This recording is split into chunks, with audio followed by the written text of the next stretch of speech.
രാഗിൻ ചെയ്യുന്നു വിവരങ്ങളുമായി. രാഗിൻ, രാവിലെ തന്നെ പള്ളിയിൽ ഇരു വിഭാഗങ്ങൾ തമ്മിലുള്ള തർക്കമുണ്ടെന്ന വാർത്തകളുണ്ടായിരുന്നു. ഇത് റിപ്പോർട്ട് ചെയ്യാനാണ് നമ്മുടെ സംഘം അവിടെ എത്തിയത്.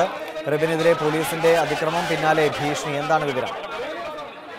ദിവിഷ്, പിറവത്തിനടുത്തുള്ള നെച്ചൂർ പള്ളിയിൽ രാവിലെ മുതൽ ഓർത്തഡോക്സ് യാക്കോബായ വിഭാഗങ്ങൾ തമ്മിൽ സംഘർഷമുണ്ടായിരുന്നു. ഇത് റിപ്പോർട്ട് ചെയ്യാനാണ് മാതൃഭൂമി ന്യൂസ് സംഘം അവിടെ എത്തിയത്.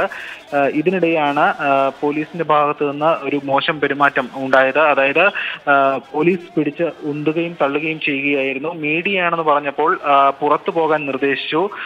ഒരു മര്യാദയില്ലേ എന്ന് ചോദിച്ചപ്പോൾ ഒരു മര്യാദയുമില്ല, തങ്ങൾ 4 മണി മുതൽ ഡ്യൂട്ടി ചെയ്യുന്നതാണെന്നാണ് മൂവാറ്റുപുഴ CI ജയകുമാർ പറഞ്ഞത്. ഒപ്പം ലൈജുമോൻ, SI ലൈജുമോനും ഈ സംഘത്തിൽ ഉണ്ടായിരുന്നു. ഭീഷണി മുഴക്കുകയും ഒപ്പം കയ്യേറ്റം ചെയ്യുകയുമാണ് ഉണ്ടായത് പത്രമാധ്യമങ്ങൾക്ക് നേരെ. എന്തായാലും മാതൃഭൂമി ന്യൂസ് റിപ്പോർട്ടർ റിബിൻ രാജുവിന് നേരെയാണ് കയ്യേറ്റം ഉണ്ടായത്. രാവിലെ മുതൽ ഈ സംഭവം അവിടെ ചെറിയ തോതിൽ സംഘർഷം നിലനിന്നിരുന്നു. ഇത് റിപ്പോർട്ട് ചെയ്യാനാണ് നമ്മൾ അവിടെ എത്തിയത്.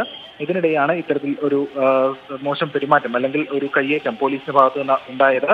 ഒരു മര്യാദയും ഉണ്ടാകില്ല എന്ന തരത്തിലായിരുന്നു പോലീസിന്റെ ഭാഗത്തു നിന്നുള്ള ഭീഷണി. നിലവിൽ അവിടെ സാഹചര്യം എങ്ങനെയാണ്? ഇരു വിഭാഗങ്ങൾ തമ്മിലുള്ള സംഘർഷം നിലനിന്നിരുന്നു. അതുമായി ബന്ധപ്പെട്ട വിവരങ്ങൾ എന്താണ്?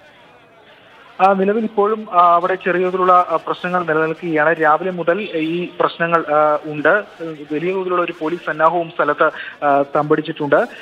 നേരത്തെ കോലഞ്ചേരി പള്ളിയിലും ഇത്തരത്തിലുള്ള പ്രശ്നങ്ങൾ ഉണ്ടായിരുന്നു. അതിനുശേഷം ഇപ്പോൾ നെച്ചൂർ പള്ളിയിലും ഓർത്തഡോക്സ് യാക്കോബായ വിഭാഗങ്ങൾ തമ്മിൽ ചെറിയ തോതിലുള്ള പ്രശ്നങ്ങൾ നിലനിൽക്കുകയാണ്. ഇപ്പോഴും വലിയ തോതിലുള്ള പ്രശ്നങ്ങളിലേക്ക് പോയിട്ടില്ലെങ്കിൽ കൂടി സ്ഥിതിഗതികൾ അങ്ങനെ തന്നെ തുടരുന്നുവെന്ന് വേണം പറയാൻ. ഇതിനിടയിലാണ് ഈ ഒരു സംഭവം ഉണ്ടായത്.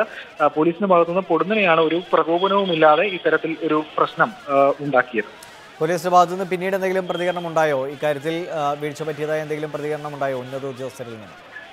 നിലവിൽ നമുക്ക് അത്തരത്തിൽ ഒരു പ്രതികരണവും ഉണ്ടായിട്ടില്ല. കാരണം പോലീസ് നേരത്തെ മുതൽ അവിടെ നിൽക്കുകയായിരുന്നു. അതായത് ആൾക്കൂട്ടത്തെ പിരിച്ചുവിടാനുള്ള ശ്രമം ആണ് ഉണ്ടായത്. ഇതിനിടയിലാണ് മാധ്യമപ്രവർത്തകന് നേരെ കയ്യേറ്റം ഉണ്ടായത്. അപ്പോൾ മാധ്യമപ്രവർത്തകനാണ് അല്ലെങ്കിൽ മീഡിയ ആണെന്ന് കൃത്യമായി പോലീസിനെ ധരിപ്പിച്ചു.